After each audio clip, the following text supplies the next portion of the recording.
Oyijonim har doim otaning qilgan arzon plisoslar hamma joyim changitibording deb usho'rgandan keyin mana sizga deb bo'lsa zo'rdan bo'lsin deb Robaklin plisoslardan buyurtma qildim. Nasatkalari ko'pligidan kelinim yana sarpa qilib keldimi deb oyijonim o'zidan yo xursand bo'ldi. Zamonga yarasha bu plisosni xohlasangiz pultda boshqarishingiz mumkin, xohlasangiz knopkada. Plisos shunaqangi kuchli tortadiki, gilamis xuddi yangiday yumshoq bo'lib qoladi. Hattoki kreslo, divan ugaloklari ham dog'ini ketkizib beradigan darajada plisos qilib beradi. Robaklin plisoslari eng zo'r tarafi o'zida bo'lgan mana bunaqa suvli qutichasiga hamma kir changlari yig'ib oladi. Qarang, yarimtagina palasimdan shuncha kir chiqqan. Komplektda aromatizatorlari ham bor. Bitta tomchi tomsangiz butun uyingiz xushbo'y hid bo'ladi. Komplektida bor antibakterialniy sredstvani suviga qo'shsangiz gripp, virus, shamollash umuman uyingizga kirmaydi. Oyijonim bir qo'rqitay deb mana sizga deb qip-qizil kraskamni sochib bordim. Endilikda yozda shotkalab, sovunlab o'tirmasdan Robaklin plisosini mo'shi nasatkasini ulab turib, eng qiyin ketmaydigan dog'larni ham bittada yuvib, ketkizib, gilamiz esa yangiday oppoq qilib beradi. Aksiya bo'lgan sabab esa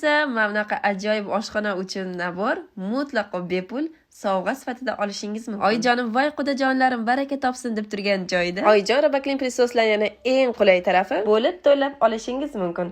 Buni erimga, ya'ni o'g'lingiz nomiga oldim deb xursand qildim. Pilisos hojatxonada nima qilyapti deb o'ylayapsizmi? Qizlar, mahrga gelik, uy, iPhone deysizlar. Robaklin pilisos so'raydiganlar ham bormi? Kuyov bolaning imkoniyatiga qarab albatta. Kelinligiga qancha ishlarni oson qilib beradi. Mehmon kutganda yangi mebellaringiz dog' bo'lib qolsa, mebel yuvadigan nasatkasida top-toza qilib olasiz.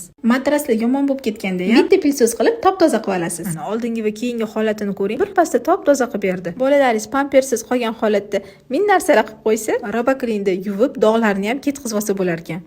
Qaranglar, menga top-toza ko'ringan shu matrasdan shuncha kir chiqdi-ya. Gilamlarni shlankali suvda yuvish shtraf bo'lib turgan paytda Robaklin eng zo'r yechim ekan. Eng kerakli funksiyasi dimoxod vazifasini bajarib, ovqat hidlarini ham o'ziga oladi. Burcheli changlarni artadi, oyningizni yuvadi. Bitta o'zbek kelini bajaradigan ham ish qiladi.